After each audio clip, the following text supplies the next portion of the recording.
You can build a Civic to be fast on a track, and it's going to cost you 35 grand. Or do you just buy a bone stock M3 that's ready to go for 35 grand?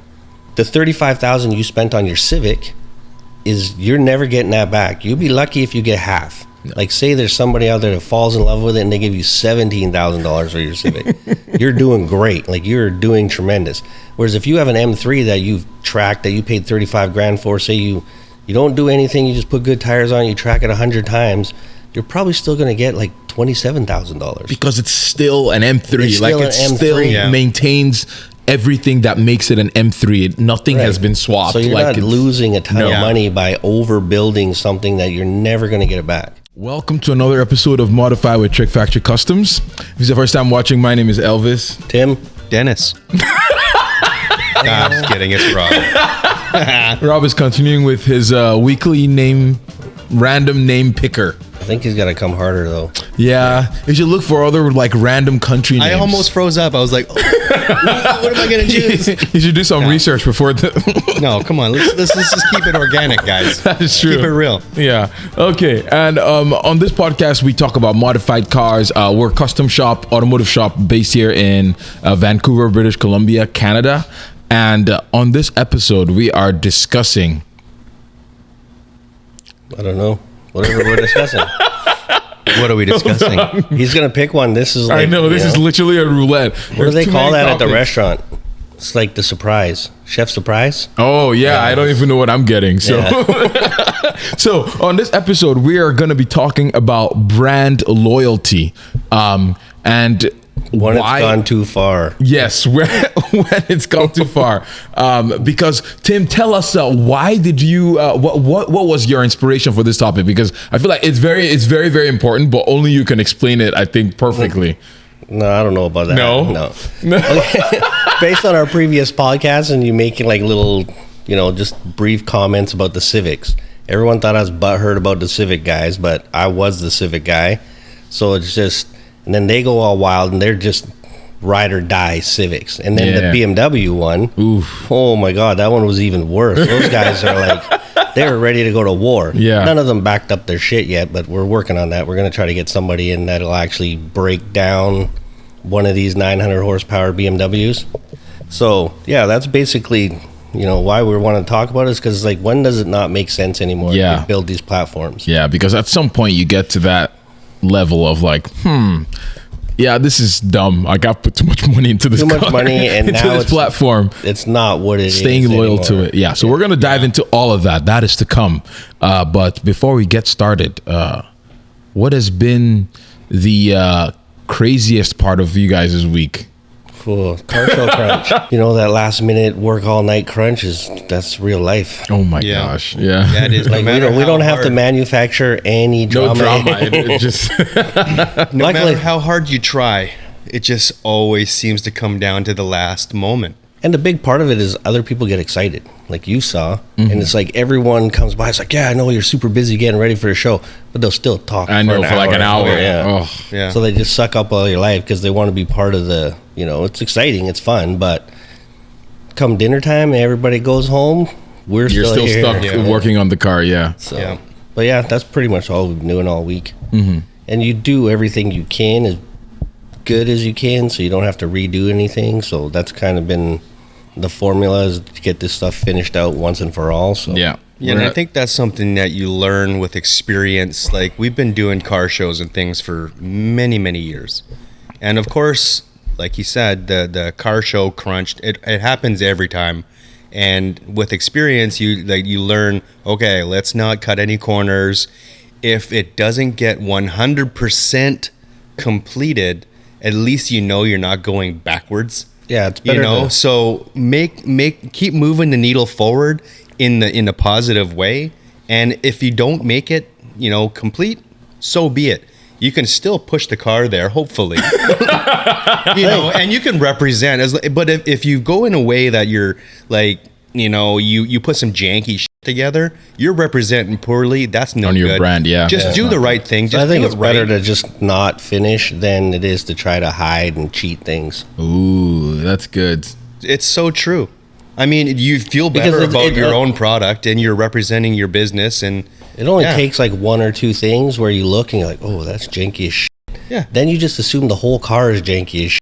Yeah. Whereas if you just don't have it or it's not finished, because they'll be like, what happened there? You're like, I didn't get time to finish. End the conversation. Like, Yeah. oh, cool.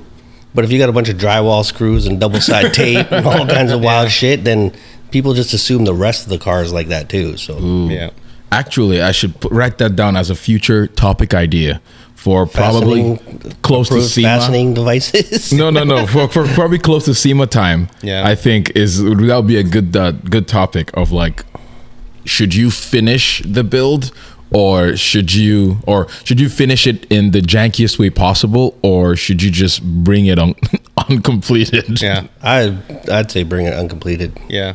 Yeah. All day, every day. I mean, it makes As more long sense. as everything that you have done is good, then you're going to represent well. Whereas if you start cheating stuff, but I mean, some stuff is like now I think would be moved to the top of the list of priorities, like front drive shafts, some things like that. Yeah. Like I wouldn't show up without a drive shaft, not at this point. Man. You'll get roasted. Yeah. Yeah, those types of show days are long gone. What's like, you gotta hilarious, step up now, or Yeah. you just get laughed out. but until you actually do it, you don't really understand it. Because I remember like, what's his name, Brian Scotto and Vin walking by my car, and they're like, "Oh man, they did all this crazy shit, and they didn't put any clamps on the charge pipes." Well, I didn't have boost, so it didn't matter it to didn't me. matter. I just wanted to get the finished aesthetic done. And then 2 years later, guess who shows up with an unfinished car? Brian Scotto. With an Audi. Yeah, talking all that shit. And then reality set in. It's like, oh, well, this guy didn't get done, and they had problems, and this and that. It's like, yeah, there you go, pal. Yeah, it happens to all of us. Happens to everybody. Yeah. Rob has brought to my attention that I say "with that said" a lot. So with that said, With that said, we're gonna let us dive into it. Yeah. So car Brand brand loyalty.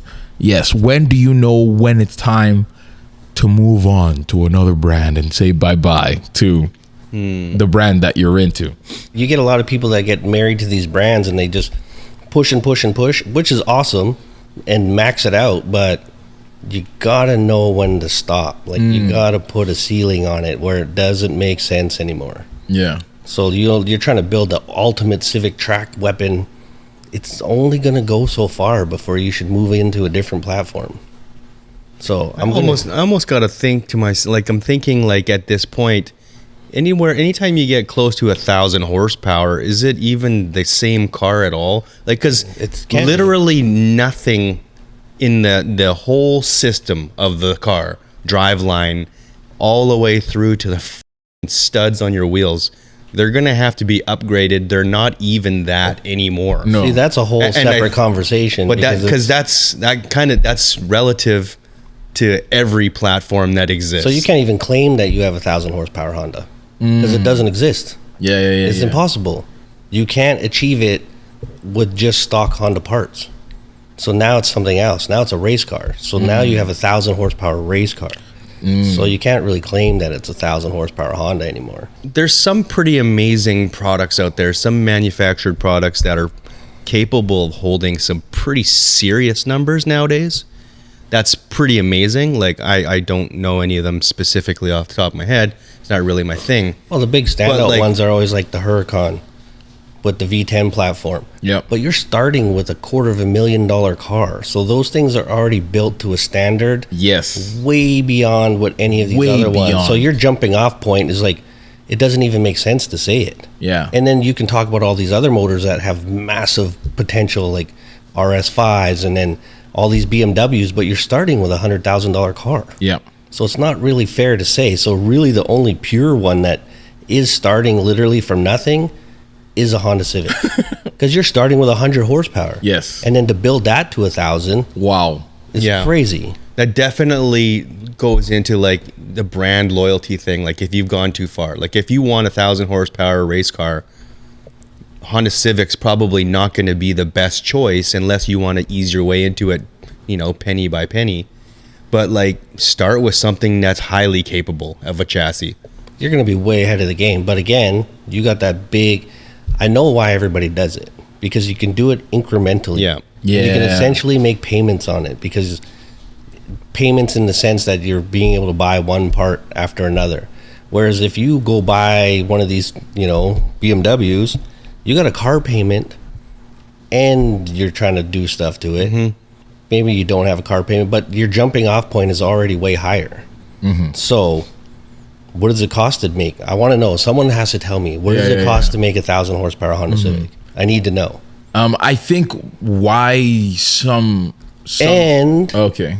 It needs to be a Honda Civic motor, not a K-swap, not an ethanol, all this kind of stuff. K-swap is still a Honda motor. It's not a Civic motor. But it's still the same brand. I think it still falls under the whole work. brand How for can you do brand that? loyalty. Yeah, You can't do that. It's a Honda. No, you can't. Yes, you can. I can't get a Camaro and then go buy that big crazy 1,000 horsepower big block that they just dropped and put it in there and still claim that it's a Camaro. It's a Chevy motor. I think for brand loyalty, I think for me, So where's the argument end? the argument ends when it's no longer a Honda motor. For example, you take a BMW motor and put in a Honda or something. Then it's not like, I don't think. But I think once you stick with the brand, like the Honda motor, K-swap or non-K-swap. Yeah, but the argument is, how can you say that it's a 1,000 horsepower beast. Civic?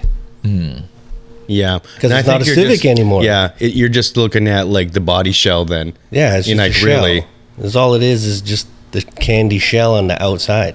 Internally, it's not a Honda Civic anymore. No, but it's still the same brand, which Yeah, is it's still the which same is brand. on the If you can topic. stay on brand. Yeah. Technically, I think there's valid points. if on we're either side of the sticking to argument that, there. then 100%. If Yeah. we're just staying on brand, and you can put anything within that brand's lineup in it, then sure. Yeah. But it's like, why would you, I guess, I know. But why would you do Why it? would you do it? I think why some people do it, to go back to my earlier point, was that's what they start with. Like whenever you're a teenager, you get a Honda, like, I feel like one of the first things you think about, your parents think about in general, is a reliable daily driver that they can for their kid. And it's like, relatively safe, relatively inexpensive. Relatively inexpensive. Rob's start favorite with. word. That's my thing. And so you start out and it's cheap, relatively cheap as well. So when you start out with that, it's like, you almost marry to that. Sure, you think of other things, but I feel like you already have the car, so might as well work with what you got. Well, it makes sense because you get like emotionally and financially attached to this thing. Like, I mean, if you're on a come up that's, pretty steep, like how I was, like most of us, you start with that because that's literally all you can get, or you can afford, and it makes sense, obviously. And you get like, if you're a DIY kind of person, like how we've always been, you're like, you're emotionally time spent, you're invested in this vehicle and you become pretty married to these brands. There is a breaking point though. There has to be. I've had with proper logic and, I've had all the Civics and I made all the mistakes. And the one thing that I have in common with every Civic that I've ever owned, in order for me to be able to sell it, I had to take everything I did to it off of it. Like literally every part. It was worth more in parts than it was together. Yeah, you can't sell it as a race car. Like, You can't sell it as a built Civic. Nobody doesn't wants it make because they sense. assume that it's been shit beat kicked. on. Yeah, that's definitely the stigma attached to anything super modified like that, especially, an Econo car. Then you're like, okay, well, you beat the shit out of it. Yeah, you're obviously. just selling it to me like because you're just done with bouncing it off the limiter all the time. Yeah, and then once you sell it to the guy, it probably blows up 2 days later. Yeah. But I think that is one of the, like you, let me just go back to your point again of like, you have to take out all the parts. I just think that is so funny to me because like even if I'm buying a car, like I don't want to just buy it when I see it's modified. You're almost sell it at a lower price. Yeah, I think so. Like if Just to get rid of it. Yeah. Just to be able to get rid of it. And so when did you decide that you had outgrown or you had come to the end of what the car was? I would say when reliability started to get affected. Oh. And then you just mature and you want to get into a better car. And then when you start actually paying attention to what you're spending on things, because when you live at home and we say the basement because it seems to be the most derogatory thing you can say to like a young person. But if you're living at home in the basement and you don't got no bills, you don't got no nothing, it doesn't seem like a big deal to drop $2,000 on something to try to make it go a little bit faster. True. But when you have other bills and you have to try to like live your life, now you got to make smarter decisions. Yep. So, and then that's when you start to progress up the chain and what makes sense, what modifications make sense, what's going to add value, what's going to take value away. So it's like, I'd say the progression is probably like Civics, the next platform, BMWs. Like they're a great value because you can buy them cheap. They have a whole bunch of potential, but even then they get maxed out and you have reliability issues, and then you want to start to get into something better. Yeah. And then you move up from there. Then it makes more sense because then you start making modifications that you're not necessarily going to lose your money on. Yeah. Because those are like, once you get to a higher level of some of these cars, there's almost like, I don't know, like car community authorized modifications. And then when you get into better stuff, like if you buy, say, a Porsche that's got KWs in it, my mind doesn't immediately go to the place where this car's been shit kicked. No. But, you know, I see his Honda Civic got coilovers, and I'm like, no. So not to pick on those guys, but it's like those type of modifications to those cars are done for a very specific reason and in a mindset. Yeah. Your mindset when you're 40 and you're doing it to your BMW or you're doing it to your Porsche is completely different. Yeah. You don't automatically default to This thing has been abused. Yeah, Used and abused. I mean, even if you say like, oh yeah, I track my Porsche once a month, I'm not going to be, you know, like I'm going to look at the guy and I'm going to look at the car and be like, okay, that's cool. That's what this thing's built Made for, literally. It's made for it. So Yeah. it's not necessarily a negative thing. Whereas if it's like, yeah, I track my Civic once a month, you're like, my gosh. Yeah, probably know. a tin can. that's scary out. stuff, man. Yeah. Yeah. Well, and it's like the amount of modifications it takes to take like an econo car like a Honda Civic to the point where it's like really, really good on a track is pretty extensive. I mean, you know, whereas other platforms will say Porsche, they're just better. They're manufactured better. They're made for that kind of stuff, right? You know, obviously they all have their pluses and minuses.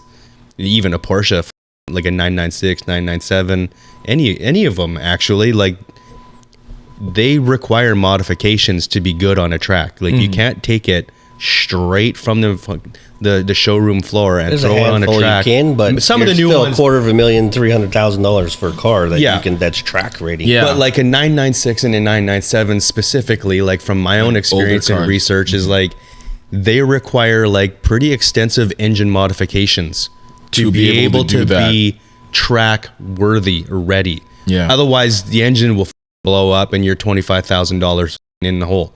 Yeah. And that's not cool. And the car is worth $25,000. You know, the chassis might be really good. Yeah, but again, like, that goes to like, you got to be smart enough to know the limitations of your brand. Right. Yeah. So if you're going to do that, then you have to be prepared for that. Yeah. So even for a Porsche too, you have to know, like you guys said, the limitations of that, because we talked about this in the previous episode, but $25,000, let's just assume 996, $25,000. But the motor is also $25,000 as well. So if it blows up, you're spending $25,000 on that motor. Or do you at that point be like, this is worth $25,000. Do I still, but you're not buying a brand new motor, you're buying a used motor that a lot of the preventative maintenance might have not even been done on it, and then you have to do it.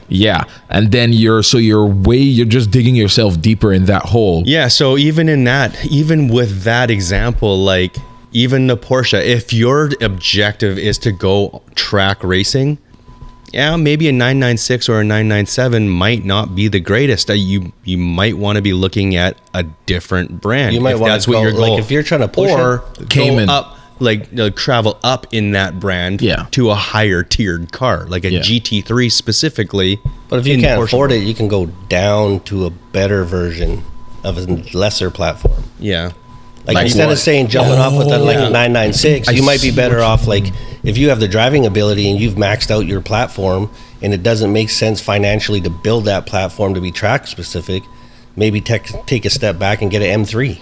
Oh, Yeah, no, I mean that's a good. solid point, right? That's Like, good. so So Yeah. like have get to the look top at end of all a the different things. brand instead of the bottom end of a higher brand.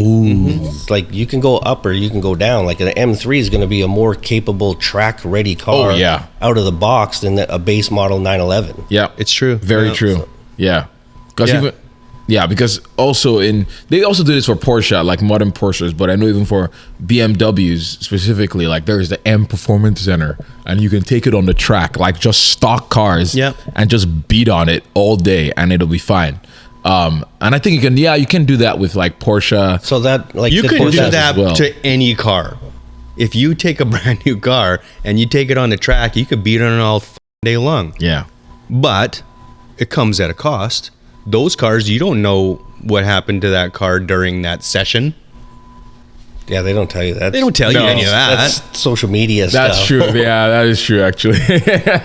You know, they might have to take the engine out and completely rebuild it. They don't tell you that. It doesn't really matter. But you got to do your research with every brand, know what its strengths and weaknesses are, and just make the proper thing. Like Tim said, maybe you got to go to a different brand with a higher tiered car from that brand to offset the that's- cost of whatever your intended purpose is. That's that lump sum though. So that's kind of why these things spiral out of control.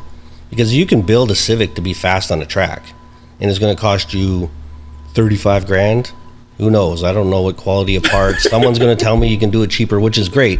Or do you just buy a bone stock M3 that's ready to go for 35 grand?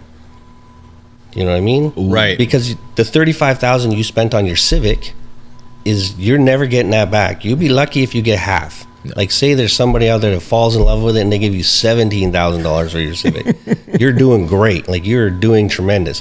Whereas if you have an M3 that you've tracked that you paid 35 grand for, say you don't do anything, you just put good tires on, you track it 100 times, you're probably still going to get like $27,000. because it's still an M3. It's Like still it an still M3. Yeah. maintains everything that makes it an M3. Nothing has Right. been swapped. So you're like not it's- losing a ton No. of money by overbuilding something that you're never going to get it back. Yeah, So so- that's when you have to let it go and get into a better platform. So that's more also capable. like but like with those examples, like you have one car that's been built up to a level that it was never truly intended for, versus a car that came from the manufacturer that was pretty much intended for that purpose, give or take. You know what I mean?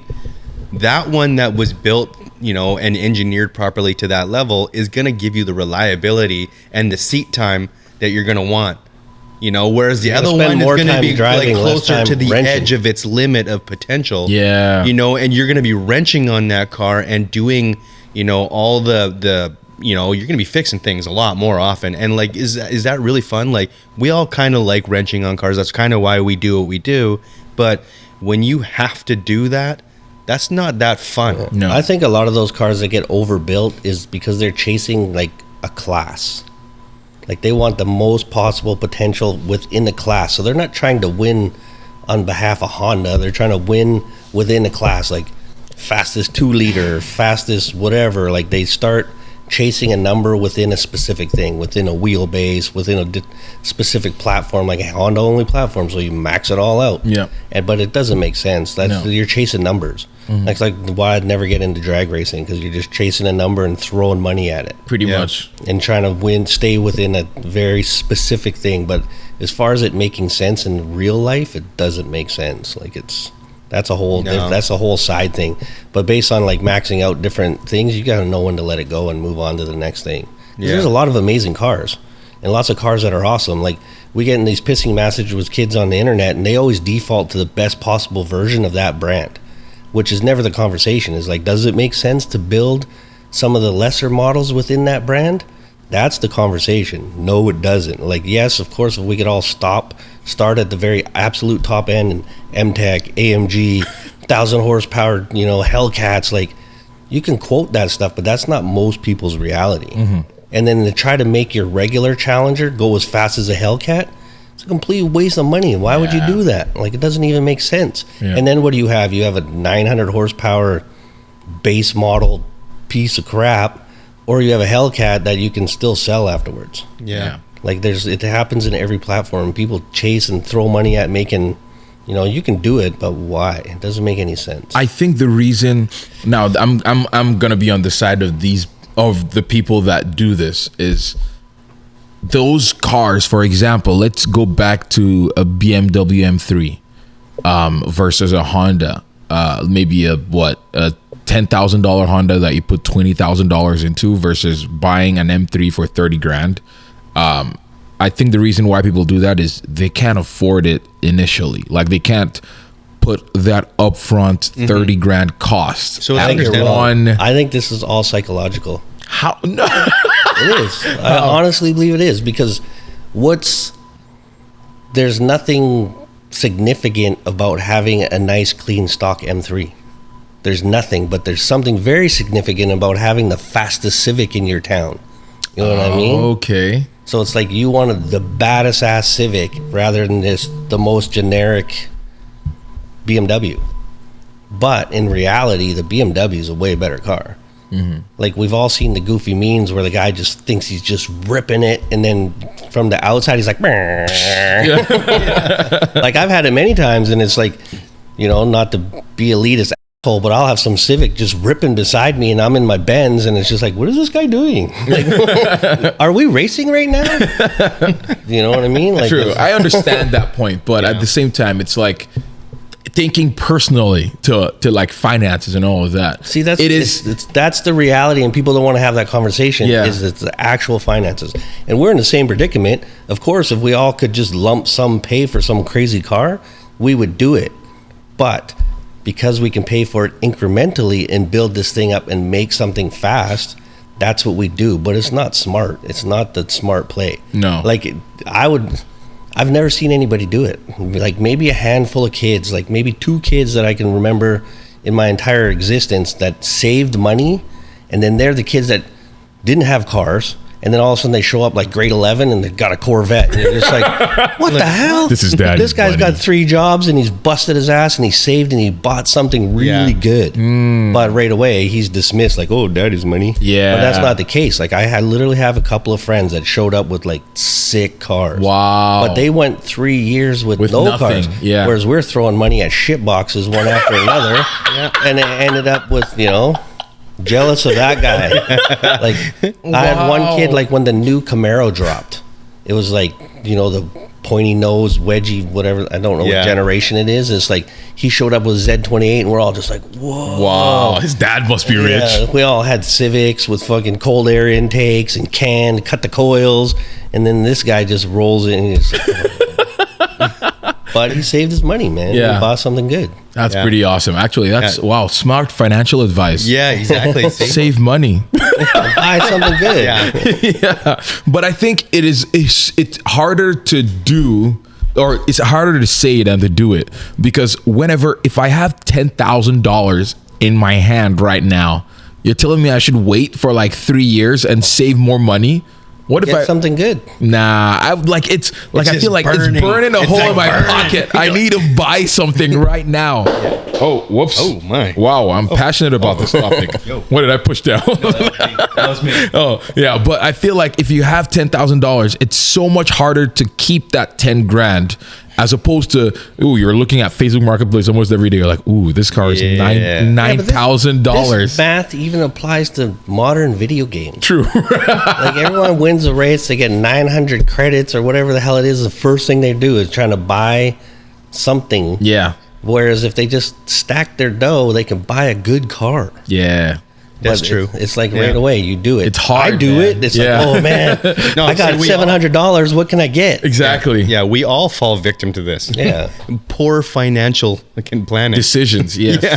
And so it's something that I'm still learning to. Yeah. I haven't like mastered. It'll probably take me a whole lifetime to master it, because I'm just attracted to, I have this amount of money. Ooh, what can I buy with this Yeah, but amount we of all money? have dream cars, and none of us work towards actually getting them. Oh, that's good. Yeah, that's so true. We don't. We piss all of our money away, so we just lack the focus. Yeah. Like, how many box cars have I been through, and how much stuff do I have here? Where I have my ultimate dream car, that if I literally just sacrificed all these things and put all my money in one place, I could have it. Yeah. I could have had See, it 4 times already. We've talked Wow. about this as we maturing now. It's like, you know what? Let's get rid of all this crap and just buy one good thing. Yeah. So it's like, You know? it's a learning curve for sure. So it's like, it's a pitfall when you're young is you're trying to do the most with the least. Yeah. And you end up just digging yourself a hole in the ground. That is so true. Yeah. Wow. I feel like I've been personally attacked by. But at the same time, those like, cars are so a learning true. curve too. Yeah, that's so true. you have to use them as a learning thing, but you just got to know when to stop when it doesn't make sense anymore. Yeah. So like, then what is your ultimate dream car? If you could buy just one car, get rid of your 14, 15 cars now. I stopped counting at that point. But what would you get, Tim? for me, it'd be fairly easily achievable if I got rid of everything. And I got just what? want like a 430. A 430. Oh, Ferrari F430. Yeah. They're not even they're expensive, automatic or but- stick? Well, we'd have to make it stick, but Yeah. yeah, Yeah. that would be my sick. car. That'd be sick. For how often I actually get to use this stuff, that car is probably. It's not so. Just the visual of it. It's one of Like the I most would be beautiful perfectly cars. content just staring at it. Yeah. Even if I didn't get to drive it, just Yeah. to walk by it every morning coming into work So would make cool. everything that I busted my ass for worthwhile. Yeah. And I mean, there's crazier cars. Like I've had opportunity to own crazier cars than that, but they just I don't know. They don't There's do it something for about you. that car. Yeah. Like we had a 458, and it wasn't the same to me. Like it just was missing something. So like a 430, I've gotten to drive them, and it's just I don't know. It just locked it in Glorious. for me. Yeah. And we Yeah, get to that's drive one of the- Testarossas and all that kind of stuff, and it's that car. That's the one. What about you, Rob? What's your sell all cars, get one car? Sell all cars and bikes and get one car. I dream of owning a 997 GT3 RS. Yeah. That would be awesome. Like just That's an amazing yeah. car. I wish, man. I wish. Yeah. But those But- are those cars that you look at it, and you would struggle to do anything to. Yeah. I wouldn't feel like it would be Especially necessary for the to do type anything of people to it. that we are. Like You modify you everything. modify everything, but then when I look at a 430, it's like maybe I'd put wheels on it. A wing? I don't know. No, No? No. man. The coupe, it's the one. It is Yeah. so beautiful. Like if you can just get away with just putting some different wheels on it. Just to personalize it a bit, that's it. Like I good, just man. don't. I'd want to get wild, but I wouldn't be able to. Nah. Like that's one of those platforms that would just be sacrilege to me. Like I can appreciate when other people do it and get wild, and I mean we had a Liberty Walk one, and I didn't like it. That's crazy. Yeah. What about you, Elvis? Ooh. What would be your dream car? Easily the Ferrari 458. Like that Ferrari is 458. one of my all-time like dream cars. Like ever since it came out in 2009, Yeah. I saw the video on Top Gear. I was like, "Oh my gosh." It's an amazing car, It is. actually is. but I don't think you should mess with it. Its best possible form is red with the black roof, That's and it. just leave it alone. That's it. Maybe It's put like- some good wheels on It's it. almost perfection. Like, Yeah. Yeah. From a visual, It it's like, looks amazing. Even till today, like it still looks to me better than all the Ferraris they've made until today. Like I don't for know. me, a toss up in the styling is like it's right there. Yeah, Yeah, yeah. But the 430 is just, use the nerdy car term, and it's a much more visceral experience. Yeah. It's more race car. It's Yes. clunky. It's fast. You can. Yeah. It makes all the noises, whereas the 458 is like a weapon. Like, Yeah. that thing is so Actually, surgical that it's. Yeah. Yeah, that was a big turning point for Ferrari. I think the 458 was a big deal. A monumental achievement. 430 kind of started that compared to the 360. yeah, it's a huge The jump. 360 was Tim the could classic probably tell you all the Ferrari, shit. all the service stuff, Yeah. all the nightmares that just made you not want to have one. And then the 458 came with the crazy service, 7-year service, all that Pretty kind of cool. stuff, which made it make sense to own. Yeah. And then the 430 was like, it's That right in the transition middle. period, It's yeah. a transition period. It's super reliable. If you take care of it, it'll last forever. As long as you're not beating the shit out of it constantly, it's like, it's a great car. Yeah. But the 458 is like go ahead, beat the shit out of it. It's Yeah. gonna be, it can take it. I think the 430. We're moving on from a different the 430 the 430 Scuderia is still one of the best cars I've ever driven. Probably the best stick shift car I've ever driven. It didn't come stick shift, but some friends converted it to stick. Yeah, and so they pretty much let me drive it for a while, and it is like you said, it's so visceral.